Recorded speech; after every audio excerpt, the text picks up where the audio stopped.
नमस्कार मित्रों, हमने पहले पद के दो भेद पढ़े थे।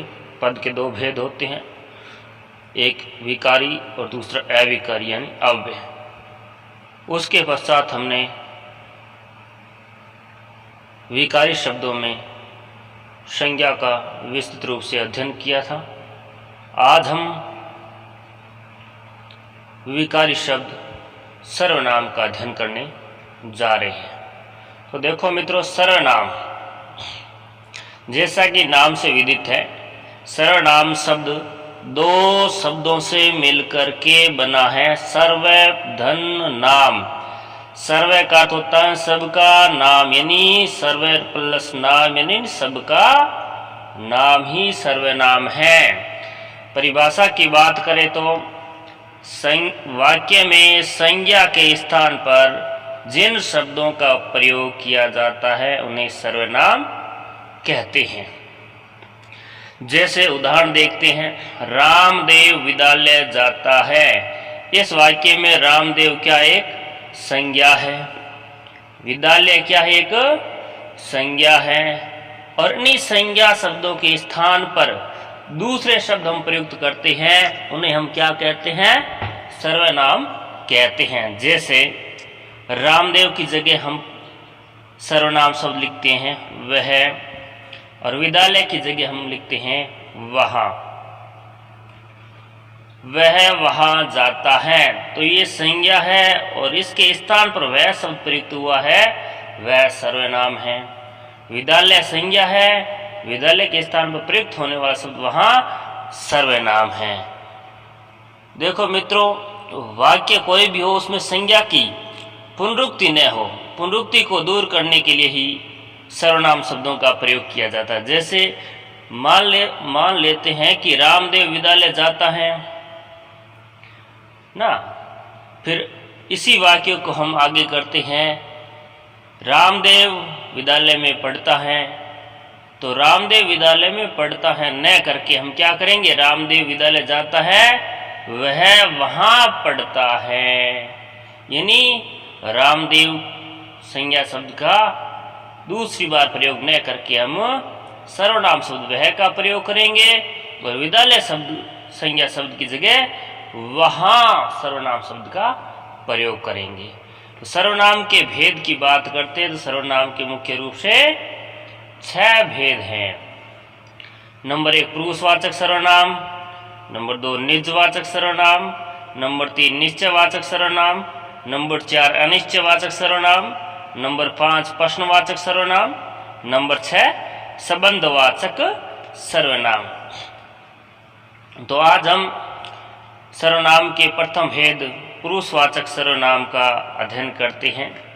देखिए, जिन शब्दों से व्यक्ति के स्वयं बोलने, दूसरे के सुनने या किसी अन्य के विषय में बात करने का बोध हो उसे पुरुषवाचक सर्वनाम कहते हैं। यानी एक तो इसमें क्या होगा? बोलने वाला यानी वक्ता, दूसरा सुनने वाला यानी श्रोता, और तीसरा जो न वक्ता होगा न श्रोता होगा। इन तीनों के बारे में अगर बोध हो तो वहां कौन सा सर्वनाम होगा? पुरुषवाचक सर्वनाम होगा। यानी हम कह सकते हैं जिस सर्वनाम का प्रयोग स्त्री या पुरुष दोनों के नाम के स्थान पर किया जाता है वहाँ पुरुषवाचक सर्वनाम होता है। उदाहरण लेते हैं, जैसे मैं कल जयपुर जाऊंगा, या मैं क्या है? सर्वनाम शब्द है। किसके लिए है? मेरे स्वयं के लिए है, वक्ता के लिए है। आजकल आप कहाँ रहते हैं? आप शब्द क्या है? आप शब्द क्या है? पुरुषवाचक सर्वनाम है ना। तो मैं है, आप है, ये क्या है? पुरुषवाचक सर्वनाम है। यानी किसी या पुरुष या किसी न किसी स्त्री के लिए, यानी संज्ञा शब्दों के स्थान पर इनको हमने प्रयुक्त किया है। यानी संज्ञा के स्थान पर प्रयुक्त होने वाला शब्द क्या है? सर्वनाम है। अब बात करते हैं पुरुषवाचक सर्वनाम के भेद। तो पुरुषवाचक सर्वनाम के 3 भेद माने जाते हैं। कितने? 3 नंबर 1 उत्तम पुरुषवाचक सर्वनाम, यानी जिस सर्वनाम का प्रयोग स्वयं यानी वक्ता बोलने वाला स्वयं के लिए करता हो, यानी जिस सर्वनाम का प्रयोग स्वयं के लिए हो यानी वक्ता के लिए हो, वहां कौन सा होगा? उत्तम पुरुष। स्वयं उत्तम ही होते हैं। इसके अंतर्गत देखो शब्द होते मैं, मेरा, मेरी, मुझे, मुझको, मुझसे, ये शब्द प्रयोग में लिए जाते हैं उत्तम पुरुष में। मैं, ये मैं क्या है? एक वचन है।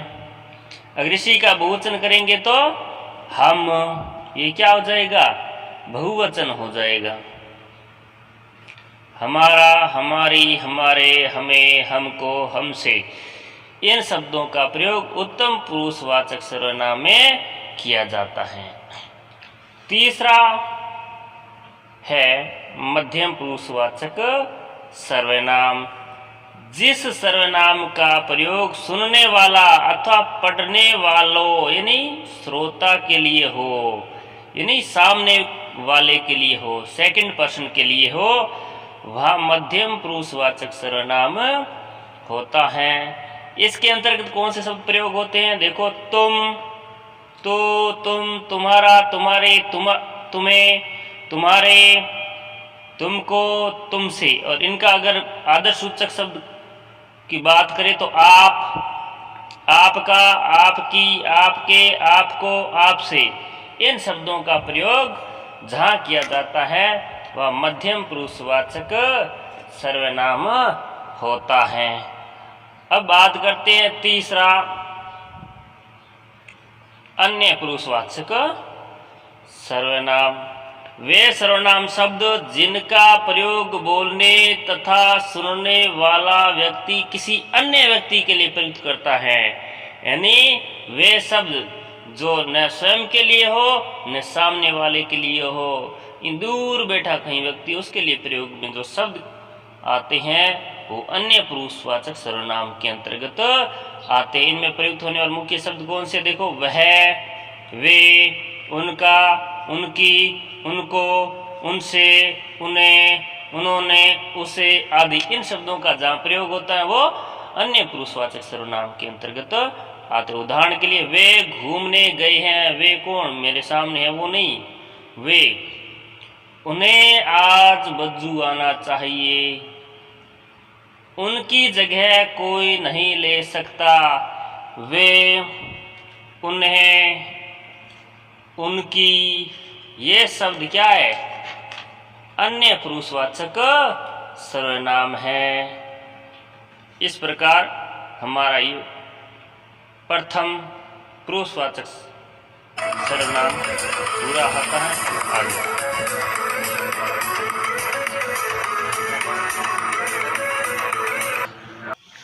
निजवाचक सर्वनाम, दूसरा हमारे सामने है निजवाचक सर्वनाम। निज यानी स्वयं का, अपना। वे सर्वनाम जिन्हें बोलने वाला यानी काम करने वाला कर्ता स्वयं अपने लिए प्रयुक्त करता है उन्हें निजवाचक सर्वनाम कहते हैं। जिस सर्वनाम का प्रयोग कर्ता स्वयं के लिए कर रहा हो वह निजवाचक सर्वनाम होता है, यानी बोलने वाला कर्ता होता है, वक्ता भी होता है, वो स्वयं के लिए जिस शब्द का प्रयोग करता है वो निजवाचक सर्वनाम में आएंगे। इसके अंतर्गत मुख्य शब्द देखो आप, यहाँ आप क्या होगा? आदर्श सूचक नहीं होना चाहिए, ध्यान रखना आदर्श सूचक नहीं है, क्योंकि आपका प्रयोग 3 सर्वनामों में काम आता है, वो आगे पढ़ेंगे। जैसे अपने आप, स्वयं, खुद, स्वतः, ये सर्वनाम शब्द क्या है? निजवाचक में आते हैं। अपने आप, स्वयं, खुद, स्वतः, आप यहाँ आदर्श सूचक नहीं हो। जैसे मैं आप चला जाऊंगा, यहाँ देखो आप शब्द क्या है? सर्वनाम है। कौन सा है? निज। क्यों है? क्योंकि मैं अपने बारे में बात कर रहा हूं कि मैं आप चला जाऊंगा। वह अपने आप को सुधार रहा है ना, या अपने आप, ये भी निजवाचक में है। यह कार्य मैं स्वयं कर लूंगा, यहाँ स्वयं क्या है? निजवाचक सर्वनाम है। देखो आपके बारे में बात करते, ध्यान रखें आप शब्द जो सर्वनाम है उसका प्रयोग 3 सर्वनामों में होता है। जैसे देखो आप शब्द का प्रयोग सुनने वाले, अगर कहीं वाक्य में आप शब्द का प्रयोग सुनने वाले यानी श्रोता के लिए आदर सूचक होना चाहिए तो वह मध्यम पुरुष वाचक सर्वनाम में जाएगा। जैसे आप जयपुर से कब लौटे, यहां देखो आप मध्यम पुरुष सामने वाले से बात कर रहे हैं और तू की जगह आप का प्रयोग कर रहे हैं। देखो तू भी होता है लेकिन तू में आदर भाव नहीं होता है। आप शब्द का प्रयोग आदर भाव के लिए हम करते हैं। आप जयपुर से कब लौटे, या आप किस में जाएगा, मध्य पुरुष में। आप आज बज्जू आना, यानी आप, यहाँ भी मैं आदर सूचक शब्द का प्रयोग कर रहा हूँ, यानी किसी मित्र को कह रहा हूँ आप आज बज्जू आना। तो जिसको कह रहा हूँ वो सुनने वाला है, श्रोता है कि नहीं है, तो सुनने वाले के लिए प्रयुक्त कर रहे हैं आप, तो ये मध्यम पुरुष में आएगा। यदि आप शब्द का प्रयोग आदर सूचक के रूप में अन्य के लिए हो, यानी सामने वाले के लिए नहीं, यानी श्रोता के लिए नहीं, सुनने वाले के लिए नहीं, अन्य के लिए किए जाए तब अन्य पुरुष में जाएगा। जैसे महात्मा गांधी राष्ट्रपिता कहलाते हैं, आप स्वतंत्रता आंदोलन के अग्रदूत रहे हैं। यहाँ देखो महात्मा गांधी हमारे सामने नहीं है, महात्मा गांधी की बात हो रही है, लेकिन यहाँ पर अन्य पुरुष वाचक सर्वनाम होगा, क्योंकि न या बोलने वाला न सुनने वाला, दोनों के सामने महात्मा गांधी नहीं है। इस प्रकार एक उदाहरण और देख लेते हैं। जैसे सचिन क्रिकेट के है ना भगवान कहलाते हैं, आप भावी क्रिकेटरों के पथ प्रदर्शक हो, तो यहाँ भी सचिन के लिए आप शब्द का प्रयोग सर्वनाम अन्य पुरुषवाचक सर्वनाम में होगा, क्योंकि आप ये आदर सूचक के रूप में प्रयोग कर रहे हैं। और महात्मा गांधी के रूप में हमने एक उदाहरण लिया है, तो महात्मा गांधी न बोलने वाला है न सुनने वाले हैं, इनके बारे में बात की जा रही, इसलिए अन्य पुरुषवाचक सर्वनाम होगा। आगे चलते हैं। तीसरा प्रयोग, यदि आप शब्द का प्रयोग करता यानी काम करने वाला, यानी वक्ता के लिए हो, बोलने वाले के लिए हो, जो काम कर रहा है उसके लिए हो, तो निजवाचक सर्वनाम होता है। परंतु यहाँ आप आदर सूचक नहीं होगा, ध्यान रखना, आदर सूचक नहीं होगा, आदर सूचक नहीं होगा। जैसे मैं अपना काम आप कर लूंगा, यहाँ आप शब्द का प्रयोग हुआ है लेकिन ये आदर सूचक नहीं है। किसके लिए, स्वयं के लिए हुआ है, निज के लिए हुआ है ना, बोलने वाले के लिए हुआ है, वक्ता के लिए, इसलिए आप शब्द क्या है, यहाँ निजवाचक सर्वनाम में होगा। अब हम चलते हैं, हमारे सामने तीसरा सर्वनाम है निश्चयवाचक सर्वनाम। निश्चय यानी जिसमें निश्चय हो, वे सर्वनाम जो किसी निश्चित व्यक्ति या वस्तु का बोध कराते हैं उन्हें निश्चयवाचक सर्वनाम कहते हैं। यानी निकट या दूर के व्यक्तियों या वस्तुओं का निश्चयात्मक संकेत जिन शब्दों से व्यक्त होता है उन्हें निश्चयवाचक सर्वनाम कहते हैं। देखो इस सर्वनाम में मुख्यतः ये शब्द आते हैं, यह, वह, ये, वे, इस, उस। जैसे यह मेरा घर है, यह मेरा घर है, इसका मतलब यह मेरा ही घर है, इसमें निश्चय है, कन्फर्म है, इसमें कोई किसी प्रकार का द्वंद्व नहीं है, डाउट नहीं है। वह तो कमल किशोर है, देखो वह यहाँ निश्चयवाचक सर्वनाम है और तो या निपात का प्रयोग हुआ है, इसलिए और भी जोर दिया जा रहा है कि वह तो कमल किशोर है, यानी कन्फर्म कमल किशोरी है, दूसरा नहीं है। ये अच्छे हैं, यानी ये अच्छे हैं, संकेत किया जा रहा है ये अच्छे हैं। देखो इनमें भी शब्दों में आप एक चीज ध्यान रखिए, क्या ध्यान रखना, ध्यान रहे इन शब्दों के आगे अगर संज्ञा या सर्वनाम शब्द आ जाए, यानी यह वह ये इनके बाद में अगर कोई संज्ञा हो या सर्वनाम शब्द आ जाए तब ये सर्वनाम नहीं रहते, संकेतवाचक विशेषण बन जाते हैं। इसका भी हम आगे देखेंगे। देखो होता ये है, अगर इन शब्दों के आगे संज्ञा या सर्वनाम शब्द आ जाए तब ये सर्वनाम नहीं रहते, ये क्या हो जाएंगे, संकेतवाचक विशेषण हो जाएंगे। जैसे प्रयोग में ले लेते हैं शब्द एक, जैसे यह लड़की बहुत बुद्धिमती है। देखो यह शब्द यहाँ क्या है, सर्वनाम है ना, निश्चयवाचक सर्वनाम है, लेकिन यह लड़की क्या है, संज्ञा है। यानी संज्ञा से पहले यह शब्द का प्रयोग हो रहा है तो यह वाक्य निश्चयवाचक सर्वनाम नहीं होगा, ये क्या होगा, सार्वनामिक विशेषण होगा। ये क्या हो जाएगा, सार्वनामिक विशेषण, जैसे संकेतवाचक विशेषण भी कहते हैं। और इसी वाक्य को अगर हम इस तरह लिखें, यह बहुत बुद्धिमती है, तो इस वाक्य में यह जो शब्द है वो निश्चयवाचक सर्वनाम होगा। चलो आगे चलते हैं। चौथा सर्वनाम जो हमारे पास है, अनिश्चयवाचक सर्वनाम। जो सर्वनाम किसी ऐसे व्यक्ति का बोध कराए जिसकी निश्चितता का बोध न हो उसे अनिश्चयवाचक सर्वनाम कहते हैं। ऐसा सर्वनाम शब्द जिससे पता नहीं चले कि ये निश्चित है या नहीं है, जिनसे किसी निश्चित वस्तु या व्यक्ति का बोध नहीं हो, ऐसे शब्दों में क्या है, अनिश्चयवाचक सर्वनाम का अनिश्चयवाचक सर्वनाम होता है। इसके अंतर्गत देखो मुख्य शब्द होते हैं कोई, कुछ, किसी, ये सर्वनाम शब्द काम में आती है।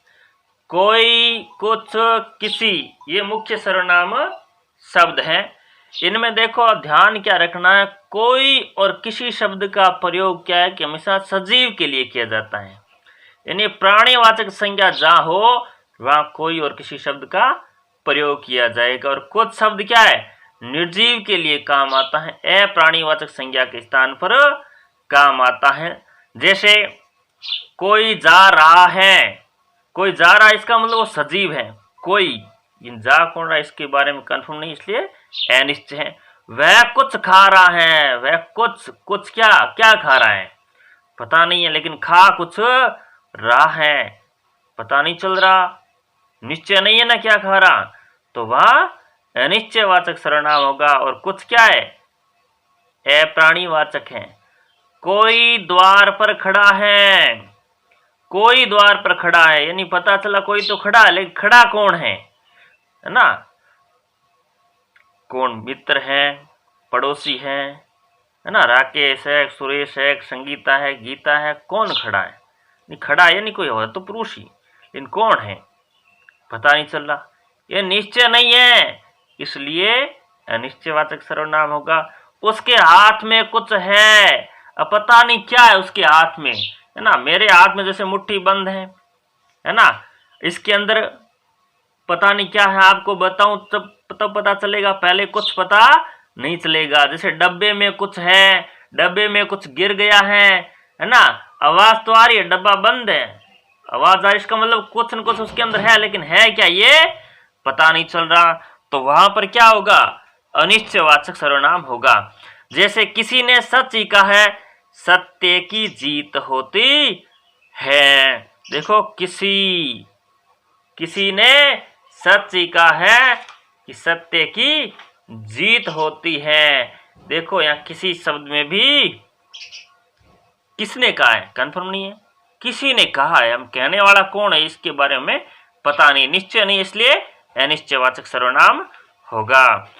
अब हमारा अगला सर्वनाम प्रश्नवाचक सर्वनाम। 5 सर्वनाम पढ़ेंगे प्रश्नवाचक सर्वनाम। जे सर्वनाम का प्रयोग प्रश्न करने वाले के लिए किया जाए प्रश्नवाचक सर्वनाम कहलाता है। इसके अंतर्गत कौन, क्या, किसकी, किसे, किसको सर्वनाम शब्द काम में आते हैं। ध्यान क्या देना, नोट क्या करनी, बात आपको नोट करनी है, वो है कौन, किसे, किसने, किसको, ये प्राणीवाचक संज्ञा के लिए यानी सजीव के लिए प्रयोग होते हैं, और किसकी और क्या ये अप्राणीवाचक संज्ञा के लिए निर्जीव के लिए प्रयोग होने वाले शब्द हैं। जैसे कौन गाना गा रही है, यानी गाना गाने वाली सजीव है ना। कौन क्या है, प्रश्नवाचक कौन, यहाँ क्वेश्चन मार्क लगा, कौन प्रश्न किया था। दूध में क्या गिर गया है, देखो क्या, यानी इसका मतलब कुछ गिरा है, यानी अप्राणीवाचक है ना। किसकी पुस्तक पढ़ी है, किसकी पुस्तक क्या है, सजीव नहीं है, किसकी पुस्तक पढ़ी है, किसकी, क्या, कौन, ये क्या है, प्रश्नवाचक सर्वनाम के अंतर्गत आएंगे। छठा और अंतिम सर्वनाम संबंधवाचक सर्वनाम।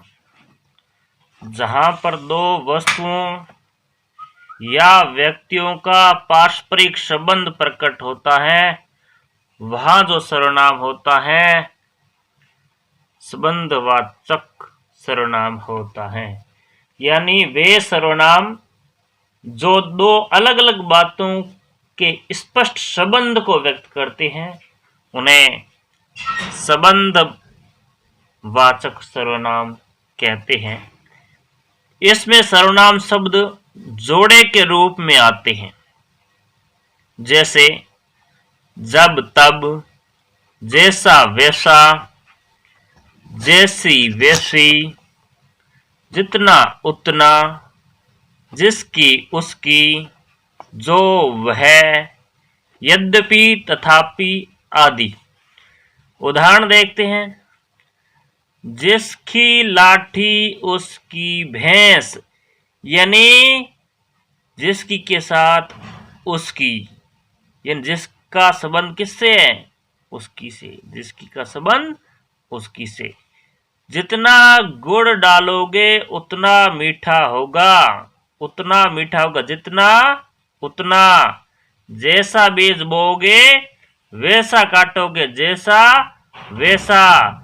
जो लड़का आ रहा है वह बहुत चतुर है, जो लड़का आ रहा है वह बहुत चतुर है, यानी लड़के का संबंध यहाँ बताया जा रहा है। वही लड़का जो आ रहा है वही चतुर है, लड़का जो आ रहा है वह क्या है, चतुर है, लड़के का संबंध है।